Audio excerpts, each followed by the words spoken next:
गांव के बाहरी इलाके में एक पुराना सूखा कुआं था जिसे लोग खूनी कुआं कहते थे। यह कुआं वर्षों से वीरान पड़ा था और गांव वालों ने इसके पास जाना भी बंद कर दिया था। हर कोई जानता था कि यह कुआं श्रापित है। कहते हैं कि जो भी पानी की तलाश में इसके पास गया वह कभी वापस नहीं लौटा। गांव के बुजुर्गों का कहना था कि यह कुआं पहले पानी से भरा रहता था और गांव के लोगों का मुख्य जल स्रोत था। लेकिन एक दिन एक अमीर जमींदार ने अपने लालच में गांव के सारे पानी को अपने खेतों के लिए मोड़ दिया।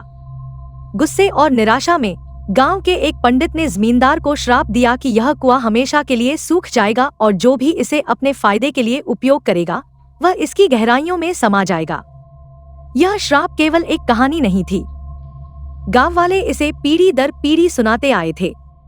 कई सालों तक यह कुआं शांत रहा, लेकिन जब भी कोई इसे अनदेखा करता वह एक नए खौफनाक हादसे का गवाह बनता। कहानी की शुरुआत होती है जब गांव में पानी की भारी किल्लत हो जाती है। गांव का तालाब सूख चुका था और दूर दराज से पानी लाना एक बड़ी चुनौती बन गया था। ऐसे में युवा रामू, जो अपनी बीमार मां के इलाज के लिए पानी लेने जाता है, उस कुएं की ओर बढ़ता है। गांव के लोग उसे रोकने की कोशिश करते हैं, लेकिन उसकी मां की हालत खराब होती जा रही थी। रामू कुएं के पास पहुंचता है। कुएं के आसपास का माहौल ही डरावना था। सूखी बेलें कुएं की दीवारों से लटक रही थी और हवा में एक अजीब सी ठंडक थी। रामू जैसे ही पानी खींचने के लिए बाल्टी डालता है, उसे एक अजीब सी आवाज सुनाई देती है, जैसे कोई उसे पुकार रहा हो। वह रुककर इधर उधर देखता है, लेकिन कुछ नहीं दिखता। जैसे ही वह बाल्टी को ऊपर खींचने की कोशिश करता है, बाल्टी अपने आप भारी होने लगती है। रामू का हाथ फिसल जाता है और वह गिरते गिरते बचता है।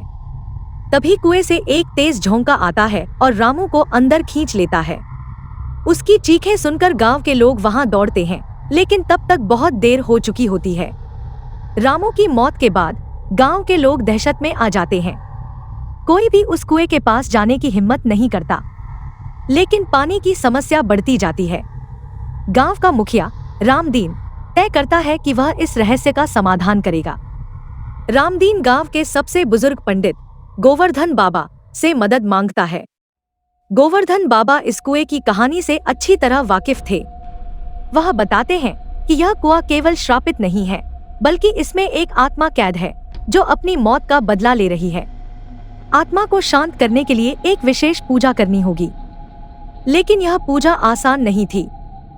गोवर्धन बाबा ने बताया कि आत्मा को शांत करने के लिए किसी को अपनी जान की बाजी लगानी होगी। गांव वाले पहले तो घबरा जाते हैं, लेकिन रामू की मौत और पानी की समस्या के कारण वे इस पूजा के लिए तैयार हो जाते हैं। पूजा की तैयारियां शुरू होती है। गांव वाले कुएं के आसपास साफ सफाई करते हैं और गोवर्धन बाबा जरूरी सामान जुटाने लगते हैं। इस बीच गांव में और अजीब घटनाएं होने लगती हैं। एक रात एक किसान जो कुएं के पास से गुजर रहा था, उसकी बैलगाड़ी अपने आप रुक जाती है। अचानक बैल घबराकर भागने लगते हैं और किसान कुएं के पास गिर जाता है। उसकी चीखें सुनकर लोग दौड़ते हैं, लेकिन वह गायब हो चुका होता है। गांव में अब डर और दहशत का माहौल था। हर कोई इस बात पर सहमत था कि पूजा ही एकमात्र उपाय है। पूजा के दिन गांव के लोग कुएं के पास इकट्ठा होते हैं। रामदीन तय करता है कि वह अपनी जान की बाजी लगाएगा। गोवर्धन बाबा मंत्र पढ़ना शुरू करते हैं। जैसे ही पूजा शुरू होती है, हवा में अजीब सी आवाजें गूंजने लगती हैं। कुएं की गहराइयों से एक भयानक चीख निकलती है। पानी की सतह पर बुलबुले उठने लगते हैं और अचानक कुएं से एक आत्मा प्रकट होती है। वह आत्मा उस पुराने जमींदार की होती है जिसने गांव वालों को धोखा दिया था। आत्मा कहती है, मैं इस कुएं का श्राप हूँ। जब तक मेरी लालच की सजा पूरी नहीं होगी, यह कुआं और अधिक मौतें लाएगा। रामदीन अपने साहस के बल पर आत्मा से माफी मांगता है और गांव के नाम पर पानी के स्रोत को फिर से पवित्र करने का वादा करता है। आत्मा शांत हो जाती है और कुएं का श्राप टूट जाता है। कुएं से पानी फिर से निकलने लगता है।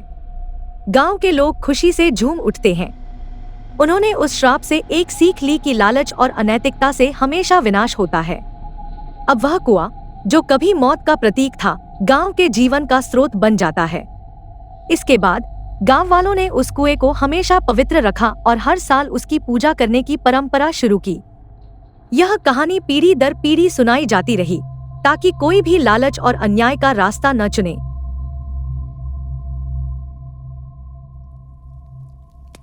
दोस्तों, आपको हमारी आज की ये कहानी कैसे लगी, हमें कमेंट करके जरूर बताएं। अगर कहानी अच्छी लगी तो वीडियो को लाइक करें और अपने दोस्तों के साथ भी शेयर करें। मिलते हैं अगली वीडियो में एक नई कहानी के साथ। धन्यवाद।